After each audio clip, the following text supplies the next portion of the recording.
नमस्कार, मैं संजीव गिरी स्वागत करता हूं आप सबका आपके अपने YouTube चैनल टॉपर्स सर्कल में। आशा करता हूं आप स्वस्थ, मस्त और अच्छे होंगे। दोस्तों, आपने पीछे के वीडियो में पढ़ा रासायनिक संयोग से संबंधित 3 नियम। उसका एक आज लास्ट नियम मैं आपको पढ़ाने वाला हूं। चलिए इसको पढ़ते हैं। आज हम चौथा टॉपिक पढ़ने वाले हैं जिसका नाम है व्युत्क्रम अनुपात का नियम। ये व्युत्क्रम अनुपात का नियम कहता क्या है, समझिए बातों को। दो तत्व या दो परमाणु ऐसे हैं जिनका भार अलग अलग है और वो किसी तीसरे परमाणु के साथ जिसका भार निश्चित है उसके साथ रासायनिक अभिक्रिया कर रहा है, और रासायनिक अभिक्रिया करने के पश्चात जो वो अणु या है ना यौगिक बनाएंगे, उन यौगिक में एक का भार फिक्स होगा और दूसरे का भार जिसका भार फिक्स नहीं होगा वो एक दूसरे के सरल अनुपात में होंगे। आइए मैं क्या कह रहा हूं इस चीजों को आप उदाहरण से समझिए। क्या बोला गया है, जो इस नियम के अनुसार दो या दो से अधिक पदार्थों के भार जो रासायनिक रूप से क्या है अलग अलग है, समान नहीं है ना। मान लीजिए आपके पास एक ये है, ये रहा आपका हाइड्रोजन और दूसरा ये रहा आपका ऑक्सीजन। ये कौन है आपका ऑक्सीजन। ये हाइड्रोजन का जो भार है आपको पता है, जो इसके 1 मोल का द्रव्यमान कितना होता है, लगभग 1 ग्राम। और ऑक्सीजन का जो भार है इसके 1 मोल का द्रव्यमान कितना होता है, 16 ग्राम। अब ये दोनों भार में रासायनिक रूप से क्या है, अलग अलग है। रासायनिक रूप से दोनों क्या है, अलग अलग है। अब ये किसी तीसरे के साथ क्या कर रहा है, जिसका भार क्या हो, समरूप हो, दोनों से अभिक्रिया करेगा, दोनों का है ना निश्चित भार के साथ। जैसे तीसरा है तो मान लेते हैं वो तीसरा आपका कौन सा है, कार्बन। ये कौन है आपका कार्बन, ध्यान रखिए कार्बन है ना, ये बदलेगा नहीं, ये क्या है आपका फिक्स है, ध्यान रखिए ये क्या है, फिक्स है। अब ये इसके साथ क्या करेगा, रिएक्ट करेगा, और ये भी इसके साथ क्या करेगा, रिएक्ट करेगा। तो जब हाइड्रोजन कार्बन के साथ अभिक्रिया करेगा तो ये क्या बनाएगा, मीथेन बनाएगा, CH4 क्या बनाएगा, मीथेन। और दूसरा जो है आपका ऑक्सीजन, ये ऑक्सीजन जब कार्बन के साथ अभिक्रिया करेगा तो ये क्या बनाएगा, कार्बन डाइऑक्साइड। क्या बनाएगा, ये कार्बन डाइऑक्साइड। अब देखिए आगे पढ़िए, है ना, ये क्या बोल रहा है, ये दो अलग अलग अणु का निर्माण कर लिए, ये दोनों अलग अलग क्या किसका निर्माण कर लिए, अणु का निर्माण कर लिए। अब ये क्या बोल रहा है, आगे इसको समझिए, रिलेट कीजिए। जो वे परस्पर क्रिया करने वाले भार ही होते हैं या उनके क्या होते हैं, सरल या गुणित होते हैं। कहने का मतलब क्या है, जो इसमें जो हमने कार्बन को फिक्स रखा तो आपको पता है यहाँ कार्बन कितना है, 12 ग्राम, और यहाँ भी आपको कार्बन कितना मिलेगा, 12 ग्राम।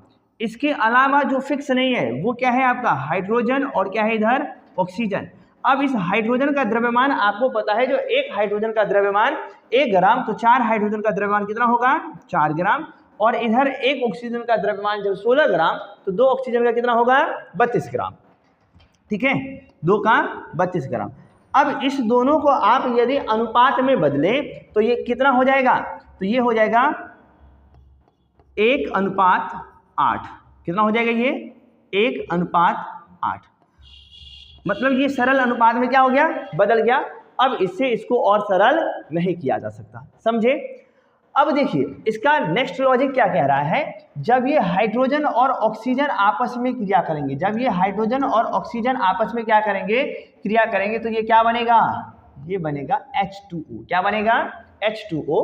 अब इसमें हाइड्रोजन और ऑक्सीजन का आप यदि अनुपात निकालें तो आपको पता है, जो हाइड्रोजन का कितना, 1 का 1 तो 2 का 2 ग्राम, और ऑक्सीजन का कितना, 16 ग्राम। कितना ग्राम, 16 ग्राम। इसको भी यदि आप सिंपल करेंगे, सरल करेंगे, तो ये भी कितना आएगा, 1:8 में। अब आपने क्या देखा, जो ये दोनों जो अलग अलग द्रव्यमान वाले जो परमाणु थे, ये आपस में जब रिएक्ट किए तो इसका जो रेशियो आया, ये आया 1:8। और जब ये किसी तीसरे परमाणु के साथ जिसका द्रव्यमान क्या था, फिक्स था, उसके साथ जब ये अलग अलग अभिक्रिया किए और उसमें जब इन दोनों है ना फिक्स वाले को छोड़कर जो रेस्ट जो बचा, उन दोनों का जो रेशियो निकाला गया, ये भी क्या निकला, 1:8। अब इन दोनों को यदि आप कंपेयर करें तो ये क्या है, इक्वल है, समान है। तो यही ये नियम कहता है, जब दो परमाणु जिसका द्रव्यमान अलग अलग हो वो किसी निश्चित तीसरे निश्चित द्रव्यमान वाले तीसरे परमाणु से रिएक्ट करता है, तो उसमें जो इसका द्रव्यमान फिक्स है उसको छोड़कर जो रेस्ट जो परमाणु बचते हैं उसका यदि आप रेशियो निकालेंगे तो वो क्या होगा, एक सरल अनुपात में होगा। और इसके अलावा आपने जो दो अलग अलग द्रव्यमान वाले परमाणु लिए हैं उसको आप रिएक्ट कराओगे, तो रिएक्ट कराने के बाद जो आपका प्रोडक्ट बनेगा उसका जो आप रेशियो निकालोगे तो ये क्या होगा, या तो इक्वल होगा या क्या होगा, बिल्कुल सरल अनुपात में होगा। ठीक है, चलिए इसको दूसरा एग्जाम्पल से समझते हैं हम। चलिए दूसरा एग्जाम्पल से मैं इसको थोड़ा सा ऊपर कर देता हूं, समझिए दूसरा एग्जाम्पल क्या कह रहा है इसका। मान लीजिए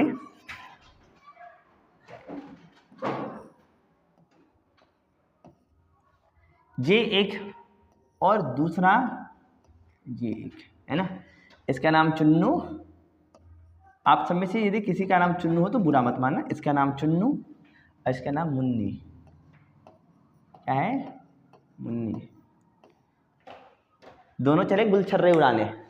ठीक, अब ये क्या करेगा, किसी तीसरे के साथ, किसके साथ, किसी तीसरे के साथ ये रिएक्ट करेगा, किसी तीसरे के साथ क्या करेगा, रिएक्ट करेगा। बट कंडीशन क्या है, जो इसका जो द्रव्यमान है वो क्या है भाई, फिक्स है। इसका जो द्रव्यमान है क्या है, फिक्स है। अब पहले बात को समझो, मैं फिर बताता हूँ जो ये किसके साथ रिएक्ट करेगा। मैंने क्या बताया, जो ये चुन्नू, सॉरी ये कौन है, चुन्नू जो है वो मुन्नी के साथ है ना रिएक्ट नहीं कर रहा था।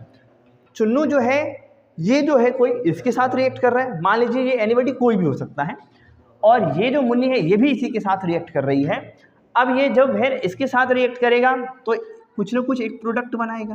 क्या बनाएगा, ये यहाँ पे एक प्रोडक्ट बना रहा है, और ये भी क्या करेगा, जब ये इसके साथ रिएक्ट करेगा तो ये भी कुछ ना कुछ क्या करेगा, प्रोडक्ट बनाएगा, है ना। कंसेप्ट समझिए, ये भी क्या करेगा, प्रोडक्ट बनाएगा। तो इन प्रोडक्ट में जो ये वाला परमाणु है इसकी जो मात्रा होगी वो क्या है, फिक्स है, तो उसको हम छोड़ देंगे, उसको हम क्या करेंगे, छोड़ देंगे। और रेस्ट जो बचेगा अपना उसको हम क्या करेंगे, उसका हम रेशियो निकालेंगे। क्या निकालेंगे, रेशियो। तो चलिए है ना, अब इसका नाम रख लेते हैं। अब इसका क्या नाम है ना, इसका क्या रख लेते हैं, नाम रख लेते हैं। चलिए आइए, ये आपका, इसका नाम मैं क्या रख लूँ, आप ही लोग बताओ।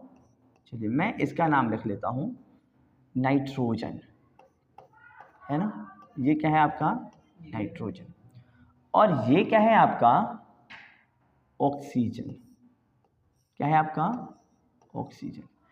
अब ये नाइट्रोजन और ऑक्सीजन ये भाई साहब जो हैं फिक्स वाले, इस फिक्स वाले भाई साहब का नाम है हाइड्रोजन। क्या नाम है इसका, हाइड्रोजन मान लीजिए।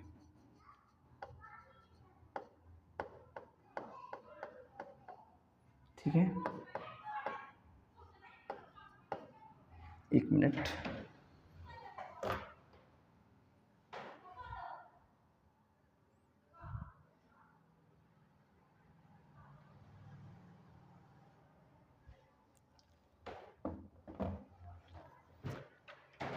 इसको नाइट्रोजन नहीं मान के आप मानिए इसको सल्फर।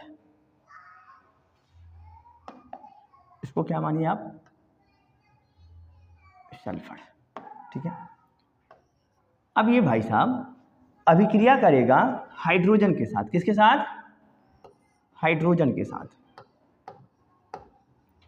जब ये हाइड्रोजन के साथ अभिक्रिया करेगा तो ये क्या बनाएगा, ये प्रोडक्ट बनाएगा H2S, और जब ये इधर क्रिया करेगा तो ये बनाएगा आपका H2O।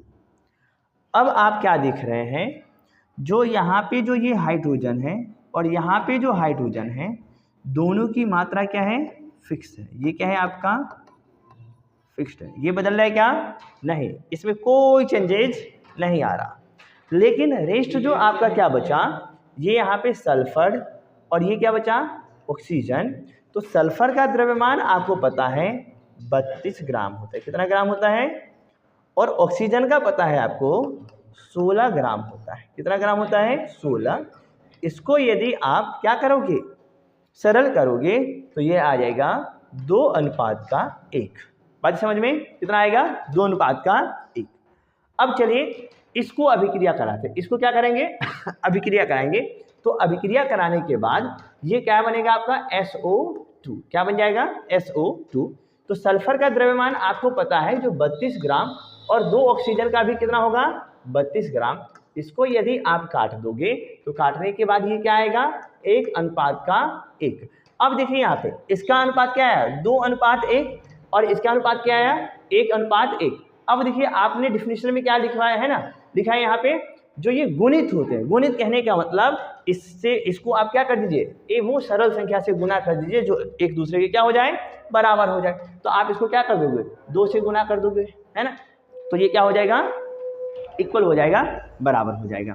ठीक है, तो ये था, ये आपका तीसरा और लास्ट, सॉरी ये आपका चौथा और लास्ट टॉपिक था इसका, रासायनिक संयोग के नियम का, जो आपने बारीकी से चारों को स्टेप बाय स्टेप समझा और पढ़ा। ठीक है, अब आपका जो नेक्स्ट टॉपिक आता है इसमें यह है सॉल्यूशन, विलयन, है ना? गर्मी का मौसम है, लू भी चल रही है। आप लोग ध्यान देना, जो शरबत जितना पियोगे उतना चुस्त, तंदुरुस्त और मुस्टंडे रहोगे। तो वही विलयन बनाना मैं आपको आज सिखाऊंगा, जो शरबत आखिर बनाते कैसे हैं। ठीक है, बस ध्यान रखना, शरबत बनाते बनाते आप लोग कहीं सोम रस ना बना लेना, तो वरना इधर उधर भटक जाओगे, फिर शरबत है ना बनाना नहीं सीखोगे। देखो अब विलयन क्या होता है? विलयन कहने का मतलब आप जो शरबत बनाते हो वो शरबत विलयन है। आप जो नींबू, चीनी, है ना, उसमें नमक और जल का जो एक मिश्रण तैयार करते हो वो क्या है? विलयन है, सॉल्यूशन है। अब सॉल्यूशन कहने का मतलब क्या है? हम तो बहुत चीज़ आपस में मिला देते हैं, इसका मतलब सभी चीज़ सॉल्यूशन है क्या? नहीं, सभी चीज़ सॉल्यूशन नहीं है। समझिए बात को, मैंने एक ग्लास लिया और उस ग्लास में मैंने विलयन बनाया। क्या बनाया? विलयन यार, शरबत बनाया मैंने। क्या बनाया? शरबत। अब इस शरबत में मैंने क्या दिया? शक्कर। इस शरबत में मैंने क्या दिया? शक्कर, और प्लस में क्या दिया? जल। अब जब शक्कर और जल दिया तो इस ग्लास में मैंने 2 अलग से पाइप भी लगाया, एक यहां से, एक यहां, एक यहां से, है ना? अब मैंने क्या किया? आपको बोला आप यहां से इसको एक बार टेस्ट करो, तो आपने यहां से टेस्ट किया, और फिर मैंने आपको बोला जो आप यहां से इसको टेस्ट करो दूसरे नंबर से। तो आपने पहले नंबर और दूसरे नंबर से दोनों जगह से क्या किया? टेस्ट किया। तो फिर मैंने आपसे पूछा बताइए कहां से आपको ज्यादा मीठा लगा? तो आपने क्या बताया? जो एक नंबर से पिया ना, और फिर मैंने दूसरे नंबर से पिया, दोनों में कोई अंतर मुझे नहीं लगा, दोनों क्या है? समान है। इसका मतलब ये हुआ जो इस जल के अंदर ये जो शक्कर है ये समान रूप से क्या है? घुला मिला है, समान रूप से घुला मिला है। तो यही विलयन है ना? अब आप इस डिफिनेशन को पढ़ो, मैंने क्या लिखा? 2 या 2 से अधिक पदार्थों का समांगी मिश्रण। समांगी मिश्रण कहने का मतलब जब 2 या 2 से अधिक अवयव विलयन में मिले हो, लेकिन समान रूप से। कैसा रूप से? समान रूप से।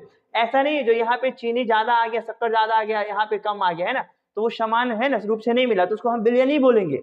जैसे आप एक गिलास लो पानी, और उस पानी वाले गिलास में आपको क्या मिला हुआ है? बालू का कण। तो आप देखे हुए जो ये रेत जो है वो पानी के नीचे ज्यादा आ जाता है और ऊपर में जो है वो बहुत ही कम या थोड़ा रहता है। तो आप इसका मतलब नीचे में सांद्रता उस बालू की अधिक है और ऊपर में सांद्रता क्या है? कम है। तो इसको हम समांगी मिश्रण नहीं बोलेंगे। तो ये विलयन तो है, लेकिन उस टाइप का विलयन नहीं है जिस टाइप का मैं आपको बताने जा रहा हूँ। तो ये समांगी नहीं है। क्या नहीं है? समांगी नहीं है। तो इसको ट्रू सॉल्यूशन आप नहीं कहोगे। ये विलयन दिखता है लेकिन वास्तव में विलयन जैसा होता नहीं है। ठीक है, इसका मतलब ये हुआ जो विलयन जो बना वो 2 चीजों से, एक शक्कर से और दूसरा जल से। अब आप जब जल में, है ना, शक्कर मिलाते हो तो किसकी मात्रा अधिक होती है? जल की या शक्कर की? ऑब्वियसली किसकी मात्रा अधिक होती है? जल की। और शक्कर की मात्रा क्या होती है? कम होती है। तो जिसकी मात्रा विलयन में कम हो उसको आप क्या बोलोगे? उसको बोलोगे आप विलय। क्या बोलोगे उसको? विलय। ध्यान रखिए, उसको क्या बोलेंगे आप? विलय पदार्थ। ठीक है, ये क्या कहलाएगा आपका? विलय। और जिसकी मात्रा विलयन में सर्वाधिक हो या अधिक हो उसे आप क्या बोलोगे? तो उसे बोलोगे आप विलायक। क्या बोलोगे आप उसको? विलायक। ठीक है, इसको हम ऐसे भी बोल सकते हैं, जो दूसरे में मिल जाए विलय, और जो दूसरे को मिला ले वो क्या है? विलायक, है ना। तो जल जो है वो चीनी को अपने अंदर मिला लिया तो क्या कहलाया? विलायक, है ना। और चीनी जल के अंदर मिल गया तो वो क्या कहलाया? विलय। इसका मतलब विलयन कैसे बना? तो विलय और विलायक से। विलयन कैसे बना? विलय और विलायक से। तो इसका एक और डिफिनेशन हम लिख सकते हैं, इसका एक और डिफिनेशन लिख सकते हैं, विलय व विलायक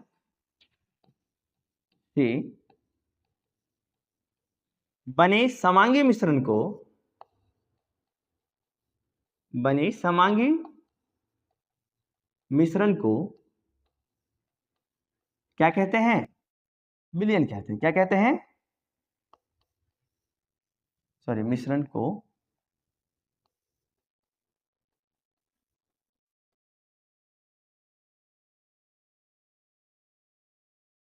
ठीक है। अब विलय का डिफिनेशन आप क्या दोगे इसमें? तो आइए विलय को भी मैं आपको डिफाइन करवा दूं, है ना। वह पदार्थ जिसकी मात्रा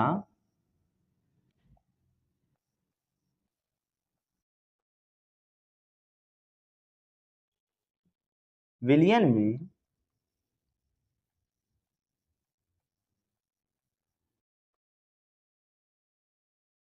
कम हो। मैंने क्या लिखा? वह पदार्थ जिसकी मात्रा विलयन में कम हो उसे विलय पदार्थ कहते हैं, या विलय कहते हैं। क्या बोलते हैं उसको? विलय कहते हैं। ठीक है, विलय कहते हैं। अब विलाय किसको बोलेंगे? तो जिसकी मात्रा क्या होगी? अधिक होगी। या इसका एक और डिफिनेशन आप लिखना चाहो तो लिख सकते हो ऐसे। चलिए इसको थोड़ा सा साफ कर लेते हैं हम। तो आप इसका एक और डिफिनेशन बना चाहो तो बना सकते हो, वह पदार्थ जो दूसरे पदार्थ में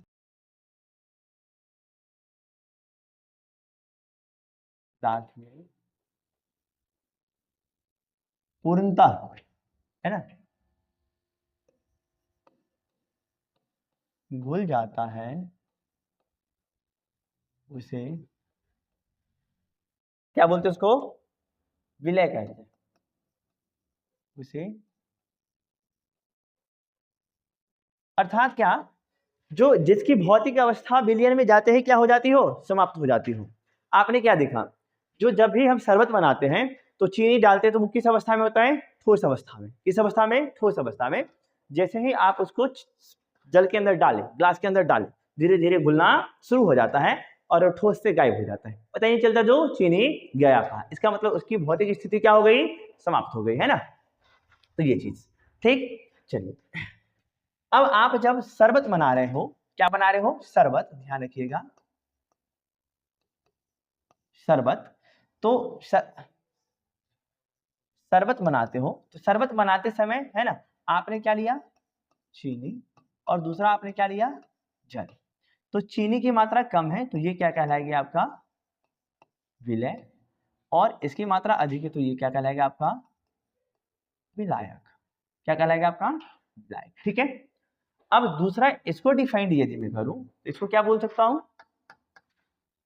वह पदार्थ, सॉरी इसको आप यहां पे लिखो,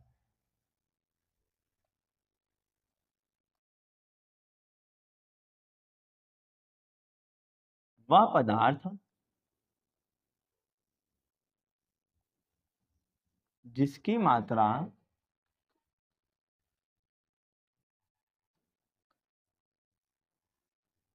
विलयन में अधिक हो उसे क्या बोलेंगे बुआ जी? उसे बोलेंगे विलायक। उसे क्या बोलेंगे? विलायक।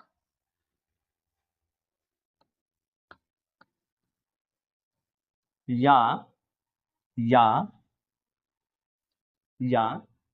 जो वह, या ऐसे लिख लीजिए इसको पूरा पूरा, या वह पदार्थ जो दूसरे पदार्थ को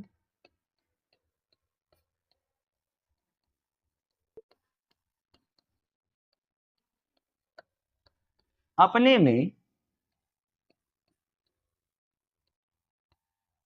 पूर्णतः, क्या था, अपने में पूर्णतः भुला ले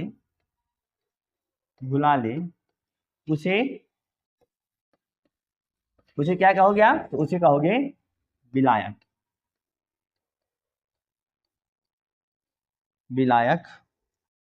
कहते हैं। ठीक है, चलिए, तो आपको ये चीजें समझ में आई जो विलय और विलायक किसे कहते हैं। ठीक है, अब मैं आपसे एक क्वेश्चन पूछता हूं। आपने एक गिलास पानी लिया और उस एक गिलास पानी को आप एक चीनी के बोरे में जाके डाल दिए, तो बताएंगे आप मुझे जो उसमें विलय कौन है और विलायक कौन है? मैंने क्या बताया आपको, जो आप एक गिलास पानी लिए और उस एक गिलास पानी को आप किसी चीनी के बोरे में जाके डाल दिए, तो वहां है ना कौन विलायक है और कौन विलय है, इसको कैसे आप पहचानोगे? मैंने यहाँ पे तो डिफिनेशन ये लिखा, जो जिसकी मात्रा कम है उसे क्या बोलेंगे, विलय, और जिसकी मात्रा अधिक है उसे क्या बोलेंगे, विलायक। तो आप इसके अकॉर्डिंग यदि आप मुझे बताओगे, है ना, कहोगे जो चीनी जो है इसकी मात्रा क्या है, अधिक है, ये क्या है, इसकी मात्रा अधिक है, तो अधिक है इसका मतलब ये आपको क्या कहलाएगा, आपके अकॉर्डिंग बताओ मुझे, जो आपने डिफिनेशन पढ़ा, तो कहोगे सर ये अधिक है, मतलब ये क्या कहलाएगा, अब यहाँ पे विलय नहीं विलायक कहलाएगा। क्या कहलाएगा, विलायक। और जल जो आपने एक गिलास लिया था इसकी मात्रा क्या है, कम है, इसकी मात्रा क्या है, कम है, तो आप ये कहोगे जो इसकी मात्रा तो कम है, तो डिफिनेशन के अकॉर्डिंग ये क्या कहलाएगा, तो ये आपका कहलाएगा विलय। क्या कहलाएगा, विलय। यही सोचेंगे ना, लेकिन ये क्या है, गलत है, ये क्या है, गलत है। आप डिफिनेशन को गौर से पढ़ें, मैंने उसमें आपको बताया जो समांगी मिश्रण, कैसा मिश्रण, समांगी मिश्रण। यदि आप चीनी के बोरे में एक गिलास पानी डालोगे तो क्या चीनी उस जल के अंदर पूरा समान रूप से विलय हो जाएगा क्या, या उस चीनी में पूरा पूरा जल फैल जाएगा क्या, नहीं ना, कुछ ही दूर तक, है ना, हल्का सा क्या करेगा वो उसको घुला देगा, लेकिन पूरा चीनी का बोरा वैसा का वैसा ही रहेगा। इसका मतलब चीनी में जो आपने पानी डाला वो पानी समांगी मिश्रण नहीं बना पाया, तो उसमें विलय कैसा और विलायक कैसा, है ना, उसमें विलय और विलायक की पहचान नहीं की जा सकती। तो उस सिचुएशन में विलय और विलायक हमारा कोई नहीं होगा, है ना। आप हमेशा फोकस इस बात पे करोगे, जो मैं किसकी बात कर रहा हूं, तो समांगी मिश्रण की, जो समान रूप से क्या हो, एक दूसरे में घुला हुआ हो। ऐसे आप जैसे मिक्सचर लाते हो, है ना, श्री राम का चाना चूर लिया हो, है ना, दाल बूट उसको खरीदो, अब उसमें हर एक कंपोनेंट को आप आसानी से चुन चुन के क्या कर लोगे, अलग कर लोगे, तो वो मिक्सचर है बट सॉल्यूशन नहीं, है ना। सॉल्यूशन कहने का मतलब जो 100% एक दूसरे के अंदर, है ना, घुल मिल गया हो, किसी एक का भौतिक स्थिति, है ना, कहने का मतलब जो उसका जो अवस्था है, चाहे वो ठोस में हो, द्रव में हो या गैस में हो, एक का लुप्त हो जाना है, वो दूसरे में पूर्णतः क्या हो जाना चाहिए, उसको घुल मिल जाना चाहिए, तो हम उसको बोलेंगे क्या, ये विलयन है। क्या है, ये विलयन है। अब ऐसा नहीं है जो केवल और केवल जल में ही ये विलयन होता है, ठोस ठोस में विलयन होता है। आप कभी सोनार के, है ना, पास जाओ और उससे पूछो जो आपने सोने में कितना तांबा मिलाया है, पहले तो वो आपको मारेगा, है ना, क्योंकि आप उसका बिजनेस खराब करने गए हो। लेकिन वास्तविकता यही है, जो हम सोना जो चाहते हैं खरीदने 24 कैरेट, ये 24 कैरेट होता नहीं मेरे भाई। ये आप मान लीजिए एक सोने का टुकड़ा लिए, इस सोने के टुकड़े को आप 24 भाग में ऐसे ऐसे क्या कर दीजिए, बांट दीजिए। 24 भाग में आपने क्या कर दिया, बांट दिया, और इसके दो भागों को वो क्या कर लेता है, जैसे मान लीजिए इतने सोना है तो इस तरह को ये बाहर निकालेगा, हटा लेगा, और इतना इसमें चांदी, पीतल या तांबा इसमें क्या करेगा, मिला देगा मजबूती के लिए। तो अब इसमें कितना बचा, तो 22, कितना भाग, 22 भाग। इसका मतलब ये 22 कैरेट सोना है और हमें बेचता है कितना में, 24 कैरेट में। अब इसमें जो ये दो भाग मिला, ये तांबा पीतल, वो बिल्कुल हर जगह उसका कंपोनेंट क्या होगा, समान होगा। तो ये सोना जो हम खरीदने जाते हैं, जो आभूषण होता है, वो भी अपना एक समांगी मिश्रण है। वो क्या है, आपका समांगी मिश्रण, क्योंकि सोना के हर एक, है ना, ऐसा नहीं है जो कहीं ज्यादा तांबा है तो कहीं है ना कम तांबा है, कहीं ज्यादा सोना है तो कहीं है ना कम सोना है। ये पूरा पूरा क्या है, एक दूसरे में घुला हुआ है, मिला हुआ है। समझे? चलिए अब देखिए, इस है ना इस विलयन को तो आपने समझा।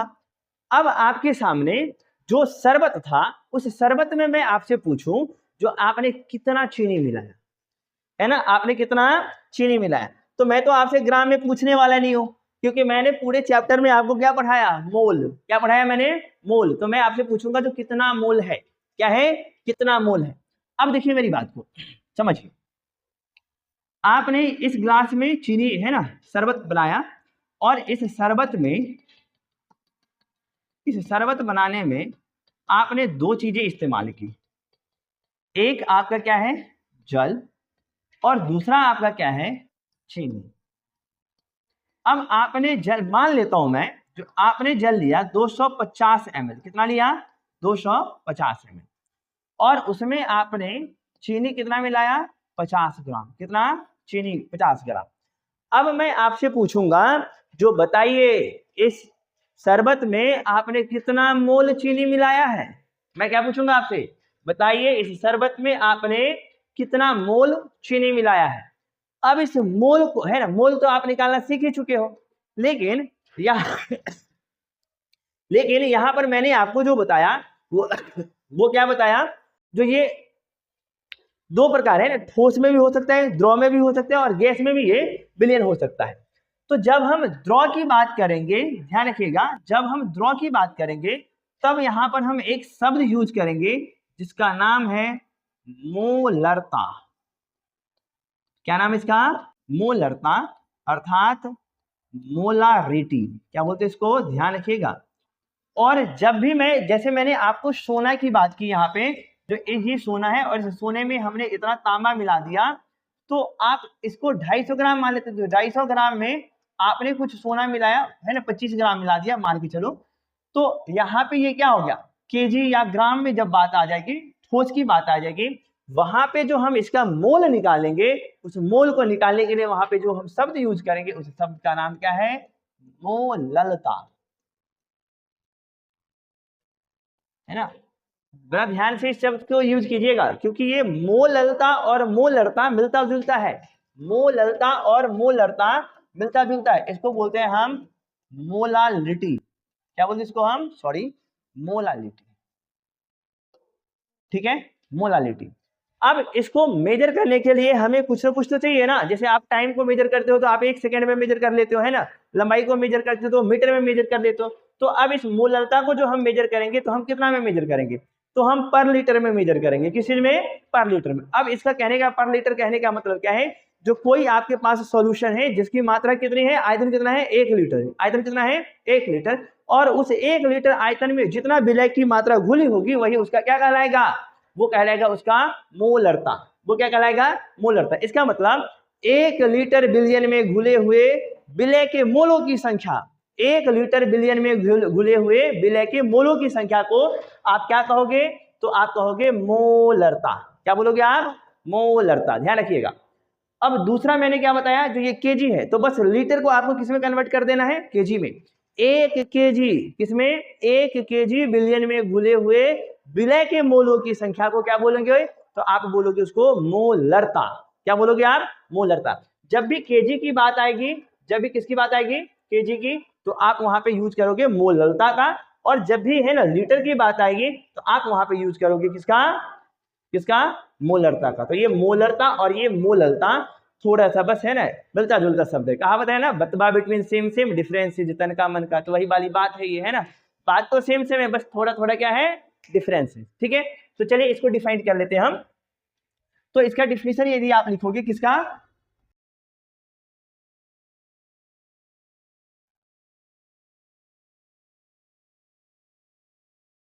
मोलरता। किसका? मोलरता। तो इसको बोलेंगे 1 लीटर बिलियन में उपस्थित उपस्थित विलय के मोलों की संख्या को क्या कहते हैं? मोलरता। क्या करते हैं? मोलरता कहते हैं। ठीक है, 1 लीटर में जितना विलय घुला रहेगा उसके मोलों की संख्या को क्या बोलेंगे हम? मोलरता। मोलरता है ना, मोलरता को हम कैपिटल M से डिनोट करते हैं और इसका जो डिफिनीशन आ जाएगा है ना, जैसे मान लीजिए इसमें हमने जल मिलाया तो जल को हमने मान लिया A और चीनी को हमने क्या मान लिया? B। क्या मान लिया? A। तो A की मोलों की संख्या प्लस में B के मोलों की संख्या तो क्या निकल जाएगा? तो विलयन की मोलों की संख्या है ना। तो आप कहो ना ऐसे सर जी है ना, आप क्या बोलोगे? Na प्लस का Nb। अब ये Na क्या है? तो N है जल के मोलों की संख्या। मान लेते यहाँ पे मैं शरबत की बात कर रहा हूं तो Na क्या है? जल के मोलों की संख्या। और Nb क्या है? आपकी जो उसमें आपने शक्कर या चीनी जो मिला है उसकी मोलों की संख्या। अब आपसे पूछा है जो बताइए चीनी का कितना मोल इसमें घुला हुआ है, तो चीनी को आपने क्या माना? B माना, तो आप यहाँ पे क्या लिख दोगे? Nb। तो इस तरीके से आप निकाल सकते हो किसका? B का। किसका?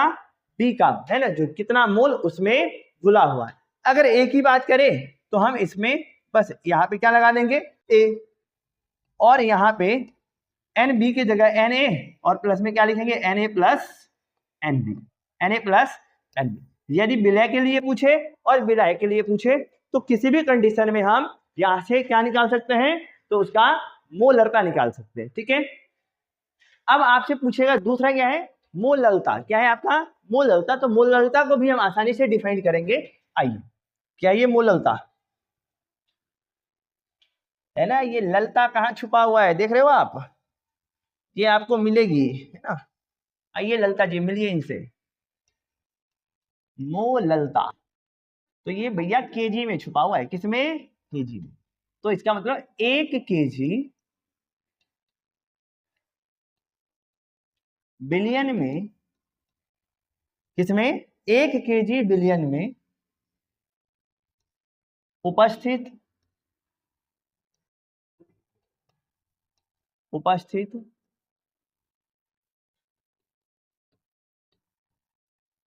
विलय या विलायक जो बोले, विलय या विलायक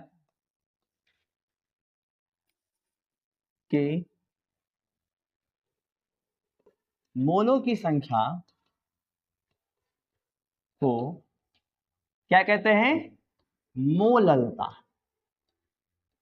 मोललता कहते हैं। ठीक है, अब इसको हम जो डिनोट करेंगे वो किसे? स्मॉल m से। और फॉर्मूला आपका यही होगा। आपको यदि एक कंपोनेंट का पूछे A का तो आप A लिखोगे ऊपर में और पूरे का नीचे में, है ना। कुल मोल कहाँ लिखोगे? नीचे में। यदि आपका B का पूछे तो B को आप कहाँ लिखोगे? ऊपर में। क्या रखोगे? ऊपर में। और कुल नीचे में। तो इस प्रकार आप मोललता और मोलरता दोनों को क्या कर सकते हैं? कैलकुलेट कर सकते हैं। ठीक है, दोनों को क्या कर सकते हैं? कैलकुलेट कर सकते हैं। बशर्ते ध्यान रखिएगा ये लीटर में होने वाला है और ये भाई साहब आपका किस में होने वाला है? केजी में। बस इतना ही तो है, इतना ही तो इस चैप्टर में। और कहाँ कुछ? कितना आसान है ना। बस आपको जरूरत है एक बार इसको रिवीजन करने की। आप एक बार रिवीजन करें और हर चीज आपको बारीकी से समझ में आएगी, ये मेरी गारंटी है। अगर नहीं समझ में आई तो मैं आपको दोबारा पढ़ाऊंगा और जब तक आप नहीं समझोगे तब तक मैं आपको समझाऊंगा। ठीक है, तब तक के लिए नमस्कार, शुभ रात्रि।